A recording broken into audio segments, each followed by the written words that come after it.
नमस्कार दोस्तों, स्वागत है आप सभी का जीके किस प्रैक्टिस क्लास में। तो आज का ये दोस्तों हमारा क्लास नंबर 5 होने वाला है। इससे पहले हम लोग दोस्तों 4 क्लास कर चुके हैं। तो ये जो हमारा प्रैक्टिस क्लास होता है दोस्तों, इसमें हम 20 क्वेश्चंस देखते हैं और इनसे संबंधित जो भी महत्वपूर्ण प्रश्न और एग्ज़ाम में पूछे गए हैं उन्हें भी हम साथ में करते हैं। तो आप किसी भी एग्ज़ाम की तैयारी कर रहे हो, यूपी पुलिस, आरपीएफ या रेलवे का अन्य कोई एग्ज़ाम है, सभी के लिए बहुत ही महत्वपूर्ण होगा। और पूरी क्लास आप लास्ट तक देखें ताकि सारी चीज़ें आपको अच्छे से समझ में आ सके। और लास्ट में एक क्वेश्चंस मैंने आपके लिए रखा है जिसका आंसर आपको कमेंट में बताना है। तो चलिए देखते हैं पहले क्वेश्चन से।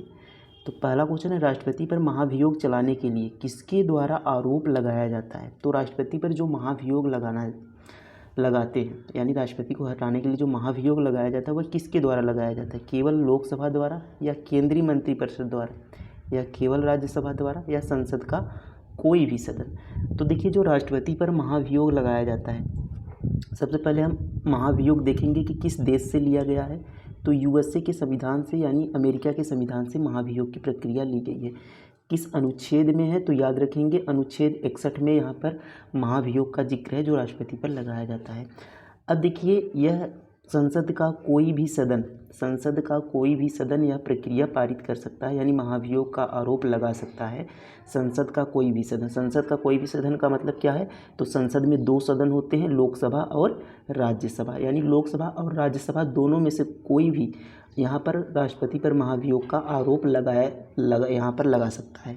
लेकिन इसमें कुछ शर्तें हैं जो कि यहाँ पर आपको ध्यान देना है। देखिए, सबसे पहले जो सदन, यानी जो यहाँ पर सदन आरोप लगाएगा उसे 1/4 से यहाँ पर सहमति लेनी होगी अपने सभा में। तो 1/4 की सहमति चाहिए, फिर वह 2/3 बहुमत से इसको पारित करेगा। 2/3 बहुमत से इसको पारित करेगा। और 14 दिन पहले क्या होता है कि 14 दिन पहले राष्ट्रपति को यह बताना है। 14 दिन पहले राष्ट्रपति को इसको बताना है। तो पूछा जाता है एग्ज़ाम में कितने दिन पहले राष्ट्रपति को सूचना देनी है, तो 14 दिन पहले।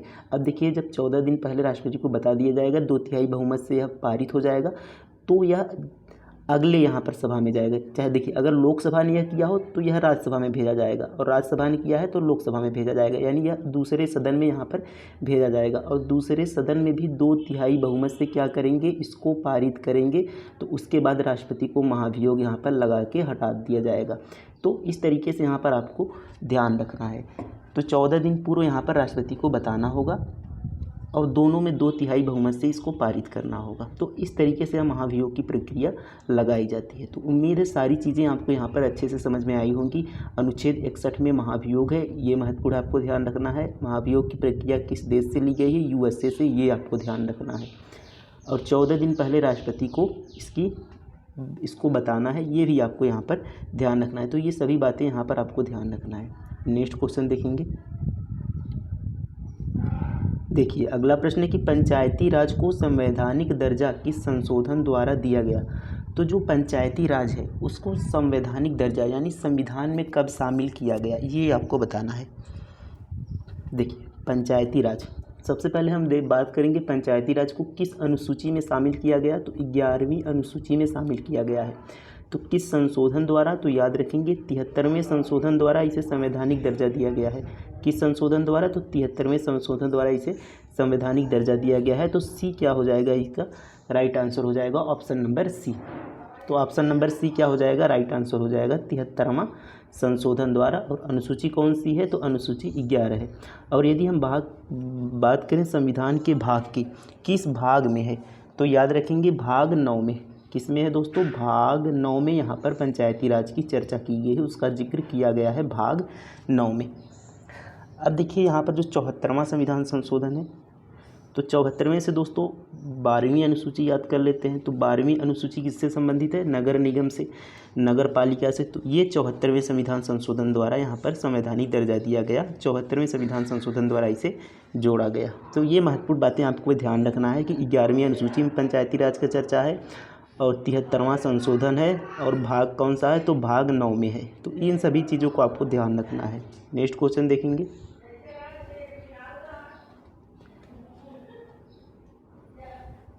देखिए, अगला प्रश्न यहाँ पर है कि नीली क्रांति का संबंध किससे है। तो ये आपको बताना है यहाँ पर कि नीली क्रांति का संबंध किससे है। देखिए, नीली क्रांति का जो संबंध दोस्तों यह समुद्री उत्पादन से है। समुद्री उत्पादन यानी सी राइट आंसर हो जाएगा। तो समुद्री उत्पादन में जैसे खासकर यहाँ पर मछलियाँ का जो उत्पादन किया जाता है समुद्रों से, उनके लिए है। तो मछली उत्पादन भी आप यहाँ पर कह सकते हैं नीली क्रांति से संबंधित है। तो सी राइट आंसर होगा। अब देखिए बात करें दुग्ध उत्पादन की, तो इसे श्वेत क्रांति इसे ऑपरेशन फ्लड भी कहते हैं। ऑपरेशन फ्लड किसे कहते हैं? तो श्वेत क्रांति को यानी दुग्ध उत्पादन को ऑपरेशन फ्लड भी कहा जाता है। तो ये आप ध्यान रखेंगे। सब्जी उत्पादन ओलेरी, यहाँ पर ओलेरी कल्चर इसको कहा जाता है, ओलेरी। तो ये आपको ध्यान रखेंगे। नेक्स्ट क्वेश्चन देखेंगे। देखिए अगला प्रश्न है कि किस मौर्य शासक ने कलिंग पर विजय प्राप्त की? तो कौन सा मौर्य शासक है जिसने कलिंग पर विजय प्राप्त की? तो आपको यहाँ पर दोस्तों ये याद होगा कि अशोक, डी यहाँ पर राइट आंसर हो जाएगा। अशोक ने, जो कि मौर्य शासक है, अशोक ने यहाँ पर कलिंग पर क्या की थी? विजय प्राप्त की थी। तो यदि हम बात करें, देखिए पूछा जाता है कि अशोक ने कुल कितने शिलालेख बनवाए थे? तो 14 शिलालेखों का जिक्र है। कितने? 14 शिलालेखों का। अब देखिए इसमें पूछा जाए कि कलिंग युद्ध का जिक्र किस शिलालेख में? 13वें शिलालेख में है। किसमें? 13वें शिलालेख में। 13वें शिलालेख में यहाँ पर कलिंग युद्ध का जिक्र है। ये आपको यहाँ पर याद रखना है। अब देखिए यहाँ पर पूछा जाता है क्वेश्चंस कि मौर्य यहाँ का साम्राज्य का अंतिम शासक कौन था? तो मौर्य साम्राज्य का अंतिम शासक कौन था? ये बृहद्रथ था। कौन था? बृहद्रथ। मौर्य साम्राज्य का अंतिम शासक बृहद्रथ था। ये आपको यहाँ पर ध्यान रखना है। नेक्स्ट क्वेश्चन देखें। देखिए अगला प्रश्न है, निम्न में से कौन सा सौर मंडल का आंतरिक ग्रह नहीं है? तो इनमें से आपको बताना है कि कौन सौर मंडल का आंतरिक ग्रह नहीं है। तो हम बात करें टोटल ग्रहों की संख्या कितनी है? तो टोटल 8 ग्रह हैं। बुध, शुक्र, पृथ्वी, मंगल, शनि, अरुण, वरुण। तो ये क्या है? टोटल कितने हैं? 8 ग्रह हैं। तो जो शुरू के पहले 4 ग्रह हैं यहाँ पर आपको ध्यान रखना है कि शुरू के पहले जो 4 ग्रह हैं, शुरू के पहले जैसे बुध, शुक्र हो गया, पृथ्वी और मंगल। तो ये हमारे देखिए बुध, शुक्र, पृथ्वी, मंगल। तो जो शुरू के 4 ग्रह हैं इन्हें हम क्या कहते हैं? इन्हें आंतरिक ग्रह कहते हैं। और जो बाद के 4 ग्रह हैं उन्हें हम क्या कहते हैं? बाह्य ग्रह कहते हैं। तो आंतरिक ग्रह की संख्या शुरू के 4। तो देखिए बुध हो गया, शुक्र हो गया, पृथ्वी और मंगल हो गया, यानी बृहस्पति यहाँ पर आंतरिक ग्रह नहीं है। तो सी क्या हो जाएगा? हमारा राइट आंसर हो जाएगा। तो आप ध्यान रखेंगे कि शुरू के जो 4 ग्रह हैं वह आंतरिक ग्रह हैं और बाद के 4 ग्रह वे बाह्य ग्रह में आते हैं। ये आपको ध्यान रखना है। अब देखिए क्वेश्चन से यहाँ से पूछा जाता है कि पृथ्वी की बहन या भोर का तारा ये और सबसे गर्म ग्रह ये किससे बनता है? तो शुक्र को। शुक्र को पृथ्वी की बहन भी कहते हैं, भोर का तारा भी कहते हैं और सबसे गर्म ग्रह भी कहते हैं। ये आपको ध्यान रखना है। हम यहाँ पर ज़्यादातर क्या कर देते हैं कि सूर्य के सबसे पास का ग्रह कौन सा होता है? बुध है। तो हमें ये लगता है कि बुध सबसे गर्म ग्रह होगा, बट नहीं, ऐसा नहीं है। दूसरे नंबर पर जो शुक्र है वह सबसे गर्म ग्रह है। ये आपको ध्यान रखना है। नेक्स्ट क्वेश्चन देखेंगे।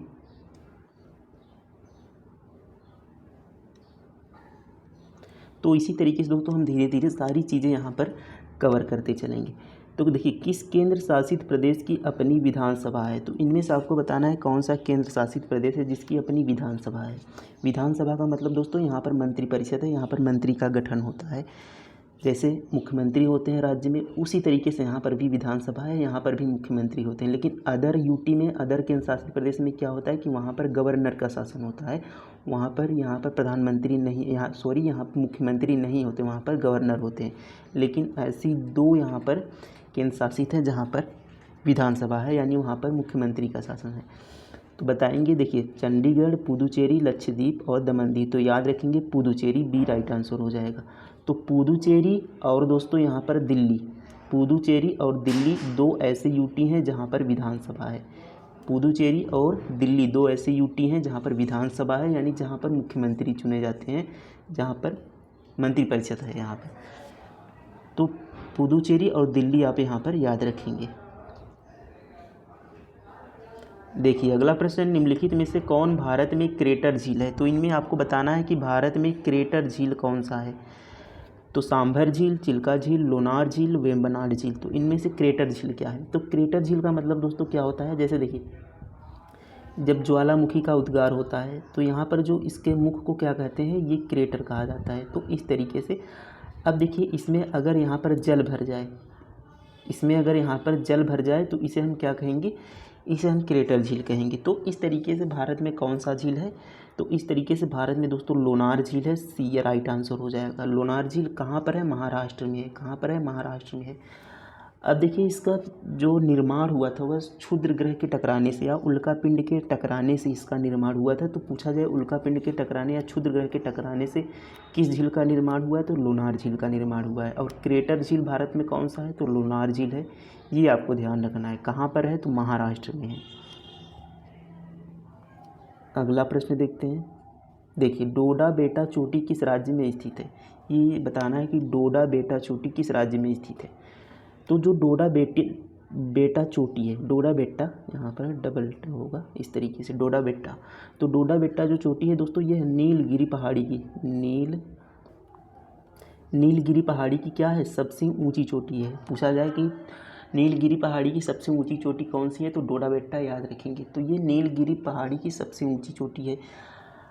अब देखिए ये कहाँ पर है, किस राज्य में है, तो तमिलनाडु में है। कहाँ पर है, तमिलनाडु में है। सी राइट आंसर हो जाएगा। तो डोडा बेटा चोटी नीलगिरी की सबसे ऊंची चोटी है। कहाँ पर है, तमिलनाडु में। अब देखिए क्वेश्चंस पूछा जाता है राजस्थान से कि अरावली पहाड़ी की सबसे ऊंची चोटी।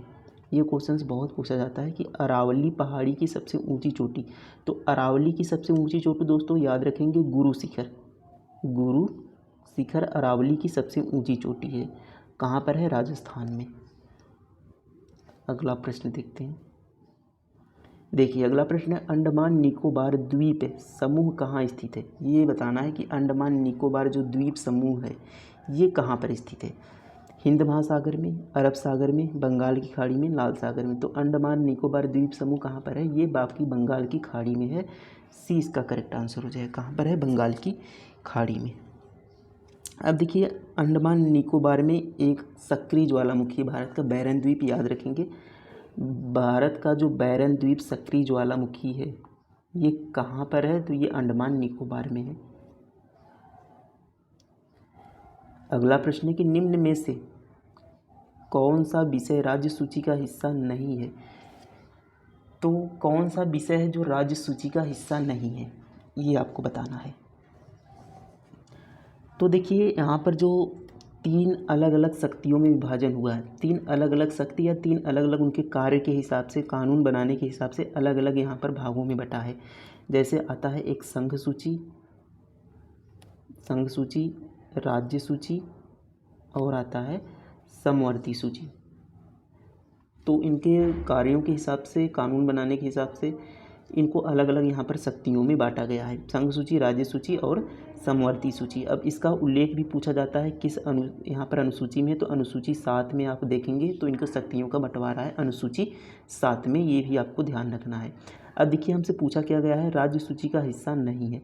तो देखिए यहाँ पर हम अगर देखें संघ सूची में कुल कितने विषय हैं, तो याद रखेंगे संघ सूची में कुल 100 विषय हैं।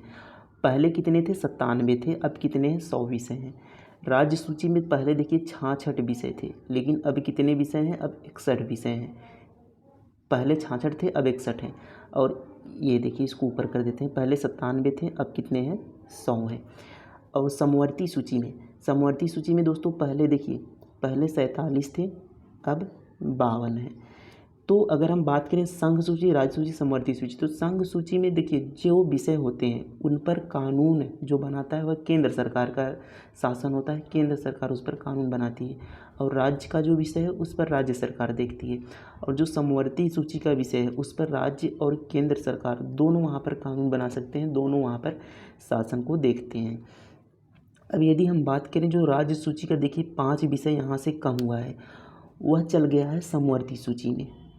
राज्य सूची का जो 5 विषय यहाँ से कम हुआ है वह समवर्ती सूची में चल गया है। यानी इसका कहने का मतलब है कि राज्य सूची से 5 विषय को निकाल कर उसको समवर्ती सूची में डाल दिया गया है कि उस पर अब केंद्र सरकार भी कानून बनाएगी, उस पर केंद्र सरकार का भी निगरानी होगा। अब देखिए वह कौन कौन से विषय हैं जिनको यहाँ पर राज्य सूची से समवर्ती सूची में डाल दिया गया है। तो अगर उसमें हम बात करें तो वन आता है, तो वन यहाँ पर सही उत्तर हो जाएगा कि राज्य सूची का हिस्सा नहीं है अब। तो वन राज्य सूची का हिस्सा नहीं है या समवर्ती सूची का हिस्सा है, तो एक वन हो जाएगा। और दूसरा आप याद रख लेंगे शिक्षा। तो जो 5 विषय अलग हुए हैं राज्य सूची से वो हम देखते हैं, तो वन, शिक्षा। और दोस्तों यहाँ पर देखिए जो जंतु हैं और जो यहाँ पर वनस्पति पशु पक्षी हैं उनका संरक्षण, जंतु या वनस्पति पशु पक्षियों का संरक्षण वो भी किस में चला गया है, वो भी समवर्ती सूची में चला गया है। तो शिक्षा, वन और पशु पक्षी का संरक्षण। और दोस्तों यहाँ पर आता है हमारा कि जो यहाँ पर न्यायालय से संबंधित जो प्रशासन है, जैसे डिस्ट्रिक्ट कोर्ट हो गया, उसमें हाई कोर्ट सुप्रीम कोर्ट को छोड़कर जो डिस्ट्रिक्ट कोर्ट हैं उनका जो प्रशासन के बारे में वो भी अब क्या है, समवर्ती सूची में है। तो ये सभी बातों को आपको यहाँ पर ध्यान रखना है। नेक्स्ट क्वेश्चन देखेंगे। देखिए अगला प्रश्न है, रसोई गैस मुख्यतः किन 2 गैसों का मिश्रण होती है। तो जो रसोई गैस है वह मुख्यतः किन 2 गैसों का मिश्रण है। तो रसोई गैस में दोस्तों प्रोपेन और ब्यूटेन का यूज होता है, तो सी यहाँ पर राइट आंसर हो जाएगा। जो रसोई घरों में गैसों का यूज होता है उसमें प्रोपेन और ब्यूटेन मुख्य रूप से होते हैं। देखिए नेक्स्ट क्वेश्चन है, कौटिल्य के सप्तांग सिद्धांत में अमात्य निम्नलिखित में किसको दर्शाता है। जो कौटिल्य का सिद्धांत है सप्तांग सिद्धांत का, उसमें जो अमात्य शब्द का यूज हुआ है वह किसको दर्शाता है। तो अमात्य जो यूज हुआ है दोस्तों वह मंत्री और अधिकारी को दर्शाता है। ये यहाँ पर राइट आंसर हो जाएगा, मंत्री और अधिकारी को। नेक्स्ट क्वेश्चन है कि बक्सर के युद्ध के बाद कौन सी संधि पर हस्ताक्षर किए गए। तो जो बक्सर का युद्ध हुआ था कब हुआ था, 1764 में। तो 1764 में दोस्तों बक्सर का युद्ध हुआ था। तो इसके बाद दोस्तों इलाहाबाद की संधि की गई, ये राइट आंसर हो जाएगा, इलाहाबाद की संधि। अगला प्रश्न है कि भारत की द्वितीय पंचवर्षीय योजना किस पर केंद्रित थी। तो जो भारत की दूसरी पंचवर्षीय योजना थी उसका उद्देश्य क्या था या वह किस पे केंद्रित थी। तो वह तीव्र औद्योगिकरण, ये राइट आंसर हो जाएगा, तीव्र औद्योगिकरण उसका क्या था, उद्देश्य था। अब देखिए यहाँ पर द्वितीय पंचवर्षीय योजना कब से कब तक थी। तो 51 से 56 तक पहली थी और 56 से 61 तक क्या थी, 56 से 61 तक दूसरी थी। और इसका मॉडल किस मॉडल पर आधारित था, तो पीसी महालनोबिस मॉडल। तो पीसी महालनोबिस मॉडल पर आधारित था दूसरी पंचवर्षीय योजना। तो ये आप ध्यान रखेंगे और धीरे धीरे हम इसी तरीके की सारी पंचवर्षीय योजनाओं को कवर करेंगे। देखिए अब नेक्स्ट क्वेश्चन यहाँ पर है कि निम्नलिखित में से किस सिख गुरु ने खालसा पंथ की स्थापना की। तो किस सिख गुरु ने खालसा पंथ की स्थापना की थी। तो सबसे पहले हम बात करें कि सिख धर्म की स्थापना किस गुरु ने की थी। तो गुरु नानक देव ने, गुरु नानक देव ने सिख गुरु की स्थापना की थी। और टोटल सिखों के कितने गुरु हुए, तो टोटल 10 गुरु हुए। तो जो 10वें गुरु थे गुरु गोविंद सिंह, 10वें गुरु जो थे गुरु गोविंद सिंह ने, उन्होंने खालसा पंथ की स्थापना की। तो ये राइट आंसर हो जाएगा, गुरु गोविंद सिंह, उन्होंने क्या थी, खालसा पंथ की स्थापना की थी सिखों के 10वें गुरु ने। और गुरु नानक देव ने सिख धर्म की स्थापना की थी। देखिए अगला प्रश्न है कि 2011 की जनगणना के अनुसार निम्नलिखित में से कौन सा सबसे अधिक आबादी वाला महानगर है। तो 2011 की जनगणना के अनुसार सबसे अधिक आबादी वाला महानगर कौन सा है। तो ये आपका दोस्तों हो जाएगा मुंबई, बी क्या हो जाएगा, राइट आंसर हो जाएगा मुंबई। देखिए अगला प्रश्न है कि राष्ट्रीय ध्वज में चक्र का रंग क्या है। तो जो हमारा राष्ट्रीय ध्वज है उसमें जो चक्र का रंग है वह कैसा है, हरा है, काला, गहरा नीला या हल्का नीला। तो ध्यान रखेंगे हल्का नीला, गहरा नीला। तो वो जो हमारा कलर है वह गहरा नीला है, सी क्या हो जाएगा, राइट आंसर हो जाएगा। जो चक्र का रंग है वह गहरा नीला है। तो केसरिया, कितने रंग है, 3, केसरिया,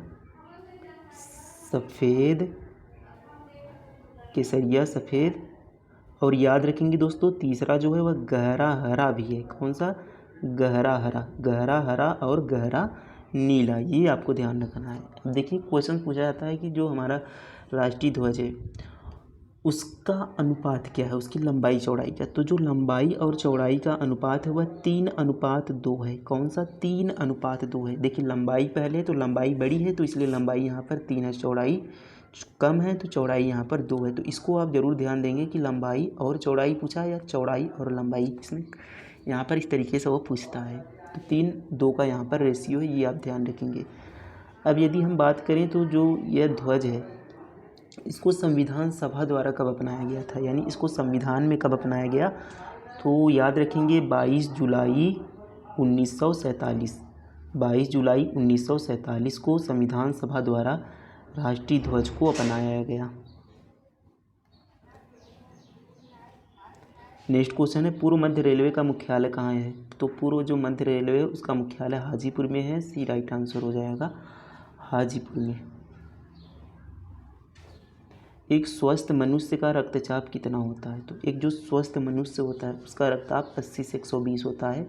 बी क्या हो जाएगा, राइट आंसर होगा 80 से 120। और रक्त का हम पीएच की मान करें पूछा जाता है तो 7.4 रक्त का पीएच होता है। देखिए नेक्स्ट क्वेश्चन है, भारत की आज़ादी के समय कांग्रेस के अध्यक्ष कौन थे। इसका आंसर आपको कमेंट में बताना है। भारत की आज़ादी के समय कांग्रेस के अध्यक्ष कौन थे। तो इस तरीके से दोस्तों हमारे कंप्लीट होते हैं 20 क्वेश्चंस। क्लास आपको कैसी लगी कमेंट में ज़रूर बताएं। मिलते हैं अगले क्लास में। थैंक यू, धन्यवाद, जय हिंद।